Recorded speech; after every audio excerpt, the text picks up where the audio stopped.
So, I have some concerns about the story of Endwalker. This is Teddy Bones, and I'm going to break down why I think the ending of this multi-expansion story might feel a bit, well, flat. So, before we begin, you should know there are spoilers in this video, so watch at your own risk. Alright, let's dive in. Final Fantasy XIV Endwalker is the expansion that is going to end the entirety of the story that begins in A Realm Reborn. Not an easy feat, all things considered.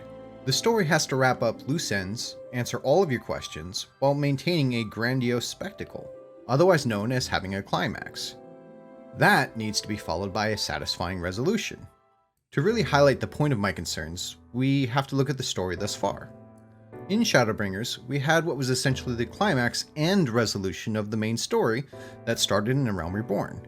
We found out where the Ascians originated, a question we've had since they showed up within hours of starting the game.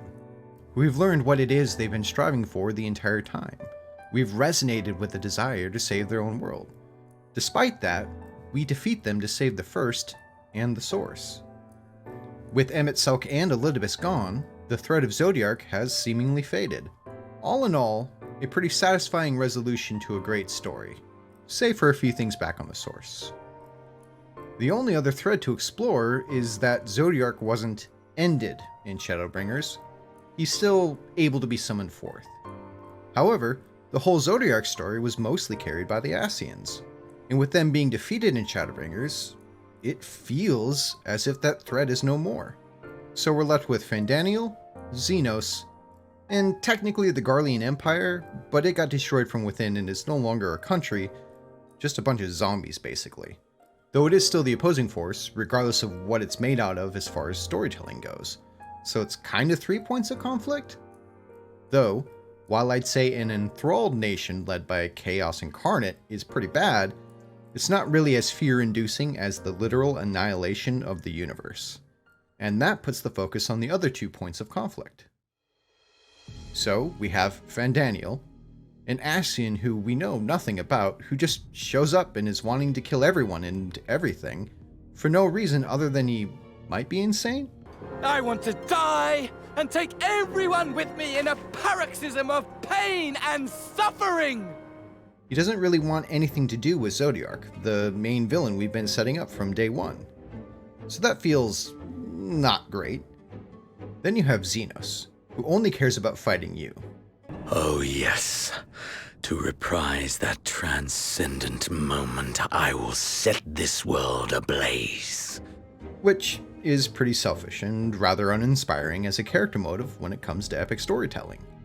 Not to mention, Xenos was created in Stormblood, so he doesn't have as much of a backstory or stakes in the overall story of Hydaelyn, or any of the rich history that's already been established. Even his weird augmented echo abilities were created in Stormblood, and are maybe tied to Zodiark? It's a bit unclear. Both of these characters are removed from the larger plot as a whole. They don't care about Zodiark or the rejoining, they are just going about their own personal goals. If you've watched my previous video about why Shadowbringers was so good, linked below, you'll know how important it is to have rising action, to have story arcs woven together. Not just in the standalone story for Endwalker, but of the entire series this far, considering it's the end of it all. It's important to have a villain you can resonate with, or at least sympathize with, and that just isn't the case with either Xenos or Fandaniel. They're internally motivated and singularly focused, and it feels two-dimensional, especially when compared to the story of Shadowbringers. So when this expansion is supposed to be the climax of it all, I'm concerned because it just feels like we're wrapping up post-Stormblood content, and doesn't feel like a real climax and resolution to an expansive story. And sure, the story is going to have world-ending threats, and exciting clashes with enemy forces, and the star's end will be nigh. We'll have the cities of Eorzea banding together to put an end to the threat, for the second time. So nothing new or exciting here. We'll have the end of the Garlemald threat, but an evil empire just isn't as impactful as ancient beings trying to bring about the end of life on all stars.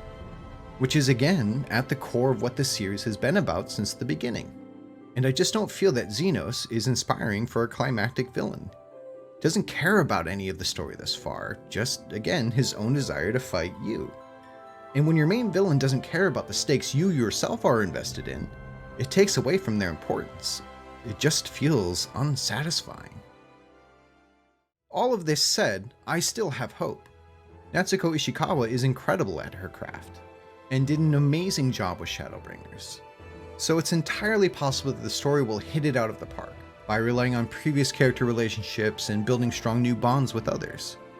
I'm just saying that the cards are not in our favor as far as epic conclusions go.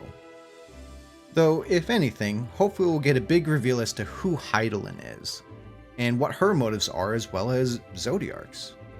There's room for an amazing story that really rounds everything out. It just isn't set up yet. I'm as excited as everyone else to see what happens, how it all ends, and what's in store for all of us in Endwalker. But I can't help but have some concerns. That's going to cover the broader issues I have.